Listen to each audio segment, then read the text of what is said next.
को अपने पशुओं को भी ठंड से बचाने का थोड़ा सा ख्याल रखना पड़ता है और पशु ठंड को एक्सपोज होंगे, जिसके कारण कई तरह की जो रेस्पिरेटरी प्रॉब्लम्स है वो शुरू हो जाती हैं। पशुओं को खुराक देते हैं, उस खुराक से जो ऊर्जा पैदा होती है वो पशुओं के दूध की प्रोडक्शन के लिए पशु उसको उपयोग करते हैं। तो प्यारे किसान भाइयों, मैं बात कर रहा हूं डॉक्टर राजेंद्र गुप्ता,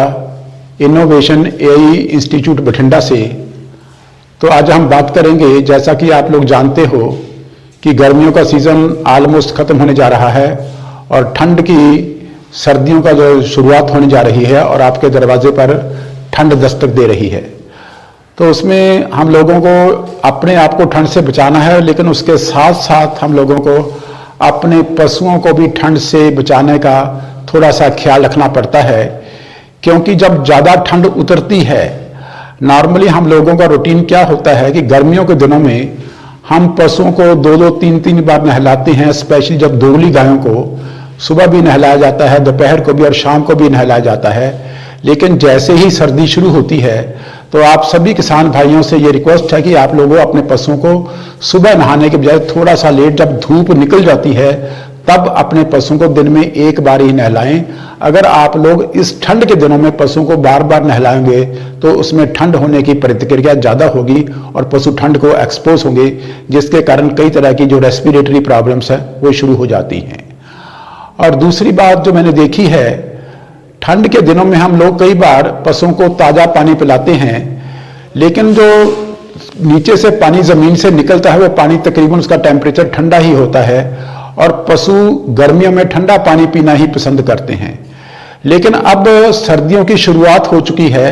आप सभी भाइयों को चाहिए, किसान भाइयों को यह ख्याल रखना चाहिए कि किसी भी तरह जो स्टोर्ड पानी है, जो आप लोगों ने अपने ऊपर पानी को स्टोर करके रखा है या सुबह नीचे आप लोगों ने हौजों में पानी स्टोर करके रखा है, किसी भी पशु को ऐसा स्टोर्ड पानी जो कि ठंडा होगा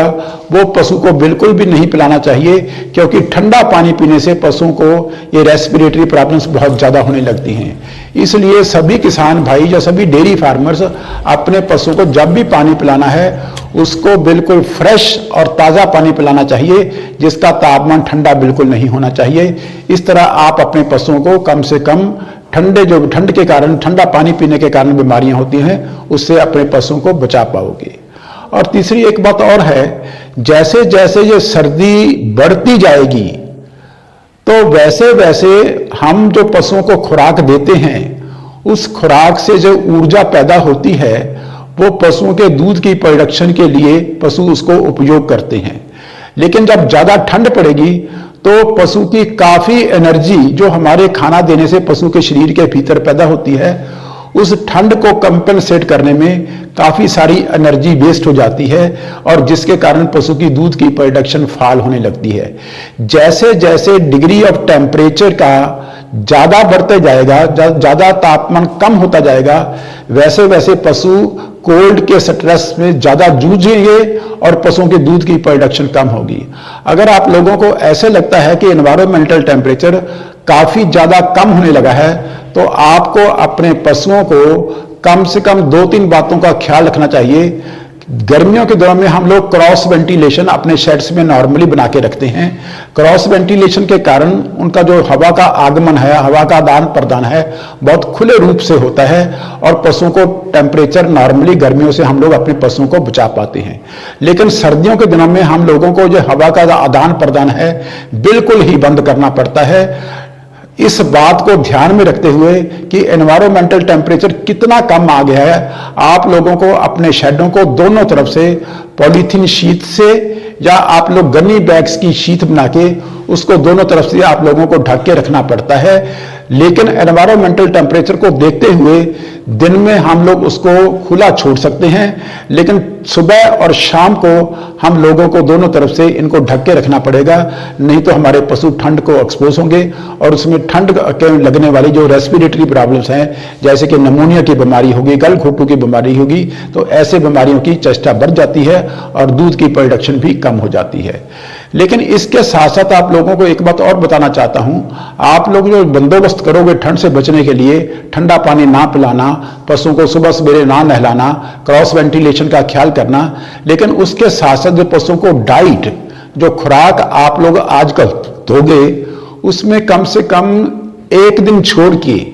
उसको थोड़ा सा गुड़ पशुओं को दे देना चाहिए। गुड़ में काफी एनर्जी होती है, कार्बोहाइड्रेट्स का सबसे अच्छा जो एनर्जी का सोर्स है वो गुड़ को माना गया है। तो आप लोग अपने पशुओं को एक दिन छोड़ के थोड़ा सा गुड़ खिला सकते हो, जिसमें उनकी एनर्जी बनी रहेगी और उनकी जो क्षमता है ठंड से लड़ने की वो भी बराबर से बरकरार रहेगी। लेकिन कुछ एक ऐसी भी उनकी खुराकें हैं, जैसे हम लोग गर्मियों में पशुओं को जौ खिला देते हैं, जिसके कारण पशु में शरीर में थोड़ी सी ठंड पैदा हो जाती है। आजकल सर्दियों में आप लोगों को ऐसी खुराक जो शरीर में ठंड पैदा करती हो, जैसे जौ का खिलाना या कोई और ठंडी चीजों का खिलाना, ये भी आप लोगों को बिल्कुल बंद करना चाहिए, ताकि आप